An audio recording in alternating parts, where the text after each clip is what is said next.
इस्तीफे की घोषणा जो है वो कर देंगे फिलहाल। बिल्कुल जी, तमाम जानकारी के लिए आपका बहुत बहुत धन्यवाद अवैस।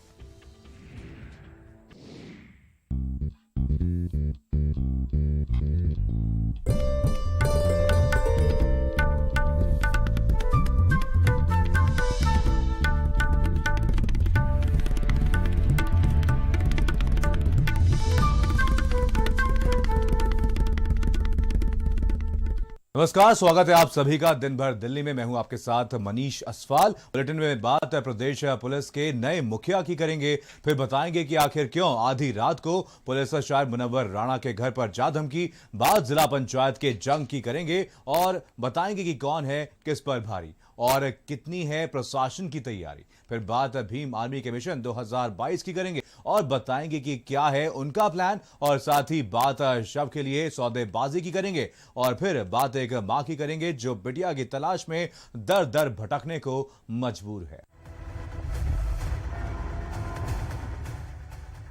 यूपी से चलता है दिल्ली और दिल्ली से चलता है देश। दिन भर दिल्ली। प्रदेश पुलिस की कमान अब 1987 बैच के आईपीएस अधिकारी मुकुल गोयल के हाथों में होगी। उत्तर प्रदेश के डीजीपी का चार्ज संभालते हुए गोयल ने साफ कर दिया है कि क्राइम सिर्फ क्राइम होता है, फिर छोटा हो या फिर बड़ा। रिपोर्ट देखिए। क्राइम कंट्रोल पुलिस का मुख्य कर्तव्य है और मेरा ये मानना है ये बिना जनता के सहयोग के नहीं हो सकता। छोटे अपराधों पर भी ध्यान थाने में दिया जाए, ऐसा प्रयास हम सबका रहेगा। प्रदेश का अगला डीजीपी कौन होगा, कैसा होगा, कहां से होगा, इन सभी सवालों का जवाब और अंदाज दोनों मिल गए हैं। क्राइम कंट्रोल पुलिस का मुख्य कर्तव्य है और मेरा ये मानना है ये बिना जनता के सहयोग के नहीं हो सकता। मेरी ये कोशिश रहेगी कि हमारे पुलिसकर्मी और अधिकारी चाहे वो किसी स्तर के हो, जनता से सीधे जुड़ें, संवेदनशील बने, ताकि जनता और पुलिस के बीच में दूरी कम हो और अपराध भी नियंत्रित रहें। क्राइम तो क्राइम होता है, फिर बड़ा हो या छोटा। यही कारण है कि डीजीपी गोयल ने बड़े अपराधों के साथ छोटी आपराधिक घटनाओं पर भी लगाम लगाने पर जोर दिया। साथ ही ये साफ कर दिया कि बदलते वक्त के साथ पुलिस को भी हाईटेक होना होगा, जिसके लिए पुलिस कार्य में तकनीकी और अफसरों का जनता से जुड़ाव पर जोर देना होगा।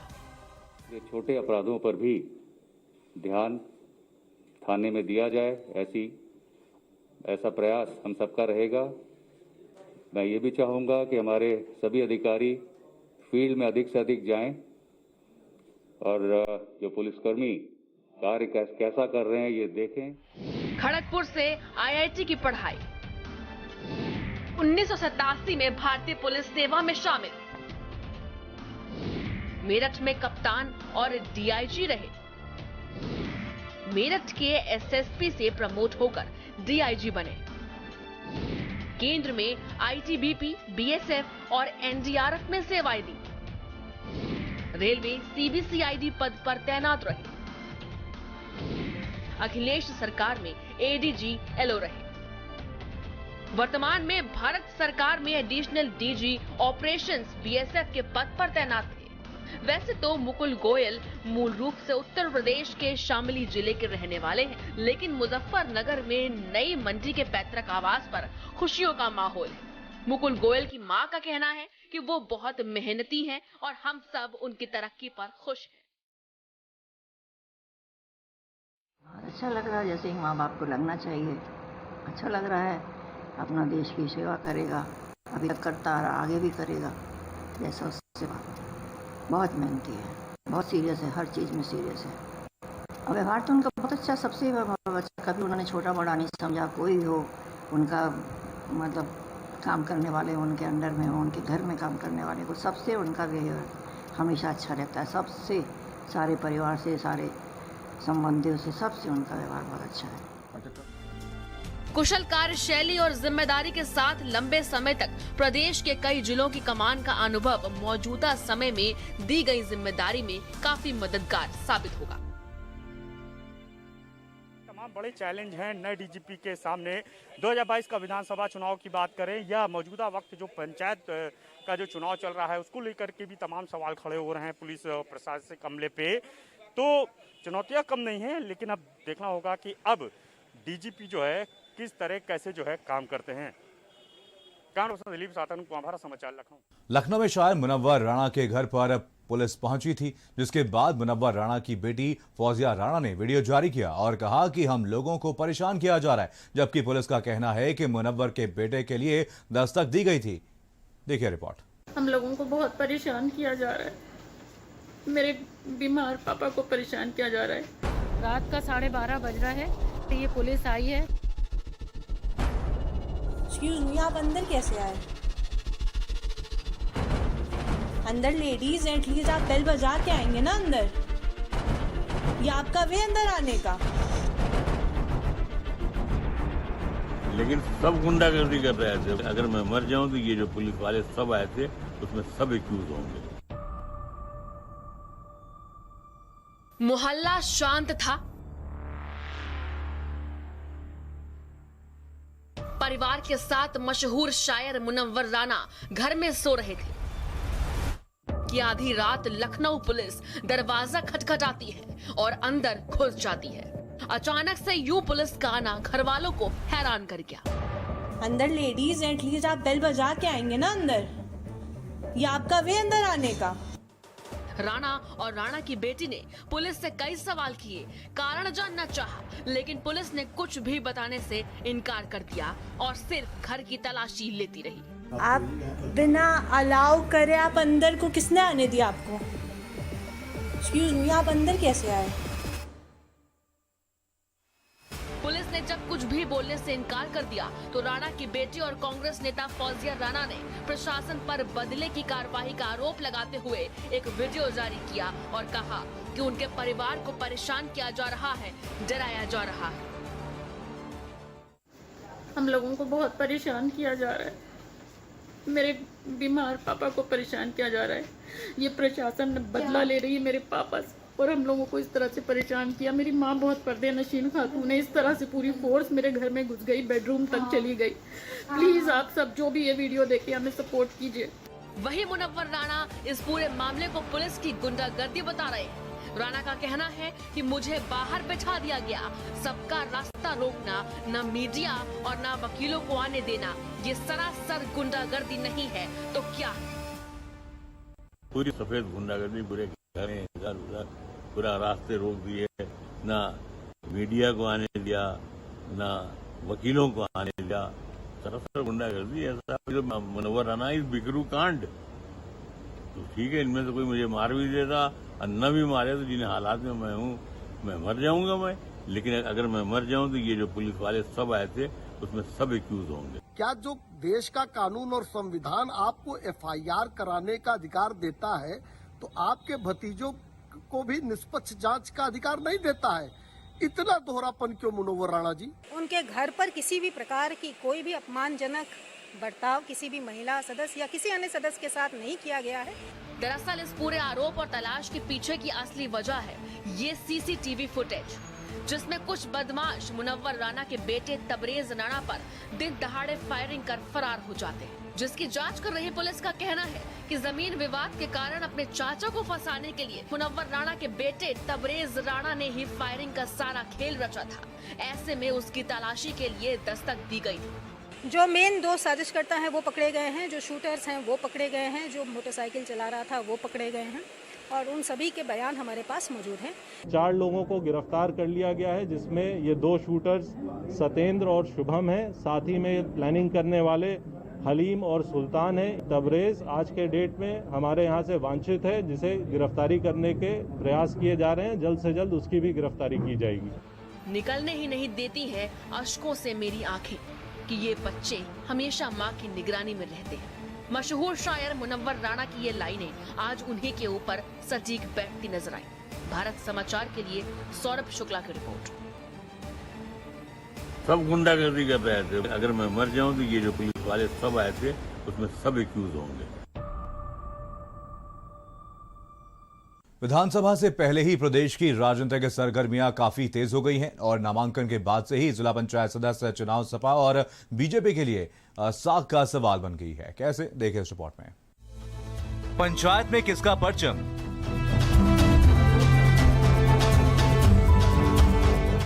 सत्तावन सीटों पर मचा संग्राम।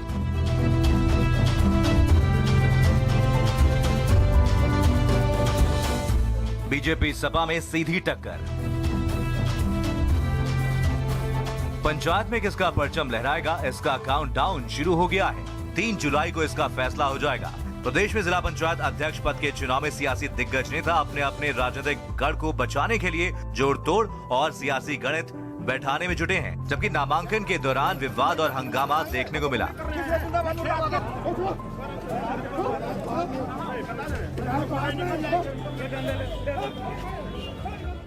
11 बजे से दोपहर 3 बजे तक मतदान। शनिवार को ही नतीजे घोषित होंगे। चुनाव की वीडियोग्राफी की जाएगी। चुनाव प्रक्रिया पर हाईकोर्ट की नजर रहेगी। तो हमने आयोग को अनुरोध किया है कि स्पष्ट तौर पर जो प्रशासकीय एमएसपी प्रशासनिक अधिकारी मनमानी कर रहे हैं, इनके खिलाफ कार्रवाई होनी चाहिए, पर्यवेक्षक जाना चाहिए और जरूरत पड़े तो अगर पहले भी उन्हें सस्पेंड करना पड़े तो उनको कानून अपने हाथ में लेके लोगों को मतदान करने से रोकना चाहिए। उनको ये काम करने देना आयोग को नहीं चाहिए।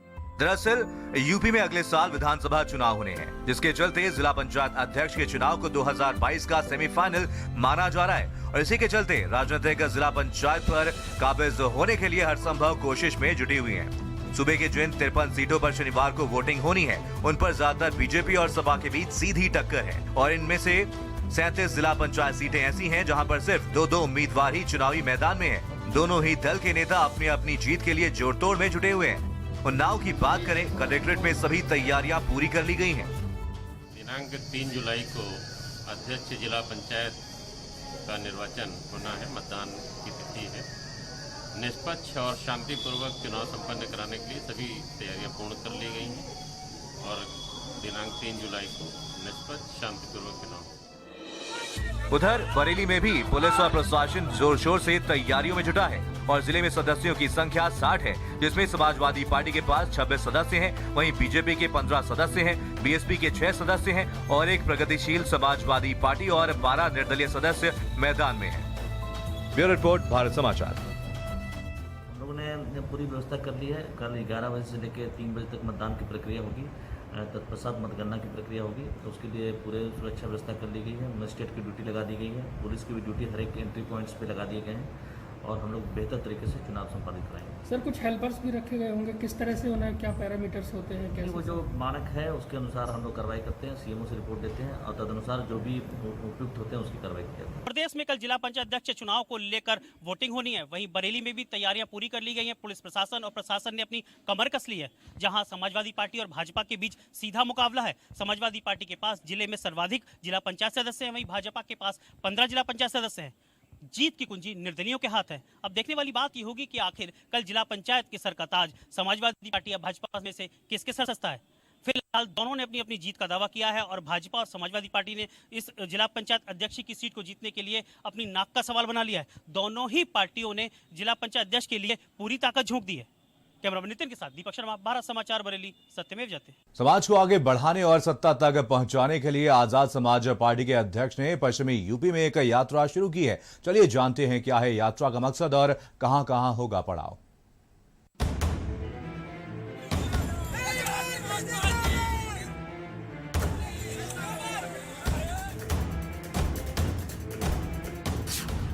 विपक्ष का मिशन 22, साइकिल यात्रा से 22 की तैयारी। जाति तोड़ो समाज जोड़ो का नारा। यूपी की सत्ता पर हर कोई काबिज होना चाहता है। दल कोई भी हो, दम दिखाने में कोई कोर कसर नहीं छोड़ना चाहता। भले ही 22 का बिगुल ना बजा हो, लेकिन पार्टियों ने अपनी अपनी तैयारियां तेज कर दी है। लिहाजा 22 के विधानसभा चुनाव को लेकर प्रदेश की राजनीति गर्मा चुकी है। अब इसी के मद्देनजर आजाद समाज पार्टी के राष्ट्रीय अध्यक्ष चंद्रशेखर आजाद ने जाति तोड़ो समाज जोड़ो का नारा देते हुए सहारनपुर जनपद से साइकिल यात्रा शुरू की है, जो मुजफ्फरनगर पहुंची है। जो भारतीय जनता पार्टी की जन विरोधी नीतियां है, जिनकी वजह से उत्तर प्रदेश बेहाल हो चुका है। आम आदमी सुसाइड कर रहा है, मर रहा है, हत्याएं हो रही हैं, रेप हो रहा है, नौजवान परेशान हो गया, घोटाले हो रहे हैं नियुक्तियों में, नियुक्तियां नहीं तो हुई नहीं है। वो सारी चीजें जो है जन जन तक पहुंचाएंगे और इस सरकार की सच्ची कहानी जनता तक पहुंचा के 2022 में सत्ता को इस सरकार को सत्ता बेदखल करने के लिए निकले। जी हाँ, यात्रा का एकमात्र मकसद है सत्ता परिवर्तन। 21 दिन की है साइकिल यात्रा। पश्चिमी यूपी के गांवों में जाएगी सत्ता परिवर्तन के लिए यात्रा। बहुजन समाज को सत्ता में लाने की यात्रा। समर्थकों के साथ आजाद की यात्रा। भारतीय जनता पार्टी ने विकास तो कुछ नहीं किया, अब वो सांप्रदायिकता का सहारा लेगी। इस बार जनता को उत्तर प्रदेश की बचाना सबके लिए खुला है, बीजेपी विरोधी सारे दलों के लिए खुला है और प्रयास करेंगे एक बड़ा गठबंधन बने जिससे कि भारतीय जनता पार्टी यहाँ रुके। जी हाँ, यात्रा का समापन 21 जुलाई का दिन रखा गया है, जो कि भीम आर्मी के स्थापना दिवस की तारीख भी है। भारत समाचार के लिए सहारनपुर से विशाल की रिपोर्ट।